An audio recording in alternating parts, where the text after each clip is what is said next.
Hey, Doc, can I borrow your DeLorean? Why? My dad loaned his 4x4 to Biff, and he crashed it. Oh, well. I'm going on a date with Jesse at the lake.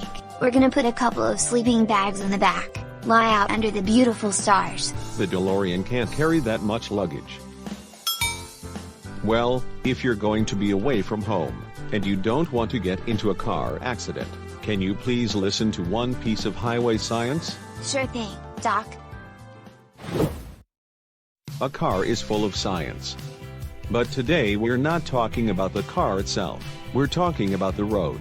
Oh, that's so cool. Roads don't seem to have any science to them, but... Well, don't say that, just listen to me. What would happen if there was a right-angle turn on the highway? It's dangerous. Well, of course it is. No, what are you talking about? I'll explain why it's dangerous. I think it's dangerous without explanation. I want you to look at these graphs and a figure. In this graph, the horizontal axis represents the distance, and the vertical axis represents the direction of the car, as it travels along the road shown in the figure. If the car is driving at the same speed all the time, the horizontal axis represents time. Here's what the graph looks like when you drive on this road. Do you see what the problem is? Is it because the direction of travel turns 90 degrees all at once at the bend? Correct. In other words, the direction of travel is changing discontinuously. So, what do you think we should do? Well, 90 degrees is obviously too steep, so why don't we connect it with an arc? You'd think so, but you'll still crash into the wall. Why? I'm sure it's fine. I'll explain it to you. I did what Mike said and inserted an arc into the bend. I think I can make the turn. This is a graph of the same axis as before. When I drive on the road shown in the figure, the graph will look like this. See, it's alright. It's connected. Next, let's consider the graph on the right. The vertical axis is the rate of change in the direction of travel. In other words, it is the derivative of the direction of motion with time. Differentiation is difficult. To put it simply, it's the angle of the steering wheel. Is that right? Let's consider a circular road for a moment. Okay. In this case, the direction of travel of the car is constantly changing. For example, if you drive a car around the circle in 1 minute, the direction of travel changes by 360 degrees in 60 seconds, or exactly 6 degrees per second. In other words, the slope of the middle graph is constant. I see. So the change in the direction of travel per second is the slope. That's right. I said that the graph on the right is the rate of change in the direction of travel, right? If it's constant, then it's a graph with zero slope. Okay. By the way, Mike, can you imagine what the steering wheel would look like if you were driving on a circular road at a constant speed? It might be stuck at the same angle the whole time. That's right. That's because the angle of the steering wheel is nothing but the rate of change of the direction. Do you understand? I think I do. Okay, well, let's get back to that. This graph on the right shows the rate of change in the direction of travel, as we studied earlier. This is the angle of the steering wheel. For the straight line section, you don't need to bend the steering wheel, right? For the arc section, as we saw earlier, we have to fix it at a certain angle, and then it's a straight line section again, so the steering wheel is back to normal. Just imagine for a moment, the moment you enter the arc section, it would be pretty hard to reach and fix the angle of the steering wheel to the angle of the circle in an instant, right? For example, I'd have to turn the steering wheel 1 revolution in an instant, right? That's right. It's impossible at that point, and if you were to turn the wheel even a little too late, you'd go a long way on the highway. I'm going to run into a wall. And that's not all. You'll be blown away by the sudden centrifugal force. So you're saying that the graphs of the angle of steering wheel need to be connected to each other? That's right. That's Mike. By the way, you just said something about time derivatives for a moment. Tell me more about it. Nice.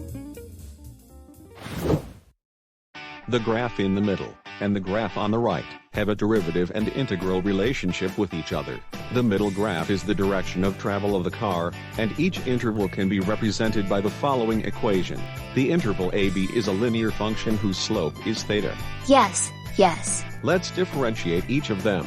Then, The derivative coefficient of each interval is as follows. You can see that the derivative of the direction of travel of the car is the angle of the steering wheel, right?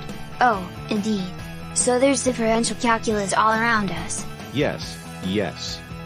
Differential and integral calculus is not something special, it's a common thing in this world.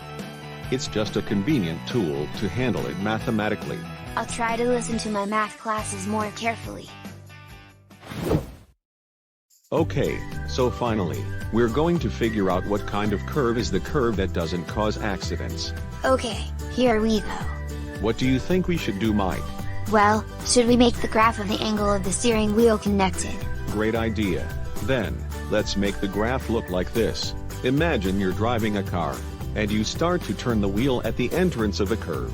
Then you turn the wheel back in the middle of the curve, and finally, when you exit the curve, the wheel is at its original angle. Right? So, let's look at the equation. Intervals OA and CD are straight segments, so the angle of the steering wheel is 0.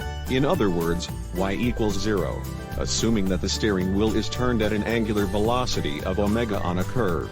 The interval AB is a linear function of the slope omega, and the interval BC is a linear function of the slope minus omega. Let's assume that alpha and beta are appropriate values. Can you integrate each interval? Is it like this? Nice work. If you take the integral constant appropriately so that the graphs are connected, the middle graph will look like this. I won't go into the details, but the interval AB is a quadratic function that is convex downward, and the interval BC is a quadratic function that is convex upward, so it doesn't look strange, does it? Ooh, that's smooth. That's right. Smooth is mathematically continuous and differentiable, but don't think too much about it. Anyway, doesn't it look like it can turn? It sure does. If I draw a diagram of the road, it looks like this. At the beginning of the curve, it doesn't turn much. But in the middle of the curve, it seems to be steeper than the arc. Are you okay with this? It's fine. By the way, the kind of curve I just thought of is called a clozoid curve. It has a name. It's a famous curve. It was first used in the world for highways on the Autobahn in Germany. In fact, it's often used as a combination of a clozoid curve and a circular arc.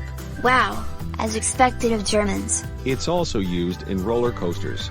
The rate of change of the angle, or the angle of the steering wheel in a car, is directly related to the force on the body. So, for example, if a roller coaster has a circular track, there will be a sudden large G-forces. The vertical loop of the roller coaster built in Coney Island, New York, was made in the shape of a circle, and people who rode it passed out due to the excessive G-forces. That's dangerous. Actually, science is protecting our bodies in many ways. That's right. We should be thankful for the clozoid curve. Oh, you're starting to appreciate the curve. That's a good idea. I think we should go to an amusement park for our date tomorrow. I'm starting to feel like riding a roller coaster. Maybe Jesse will pass out from my charm. In this channel, we will continue to post videos on topics that make science accessible and fun. If you find today's video interesting or informative, please click the good button and subscribe. Also, please feel free to comment. See you in about 30 years. Bye.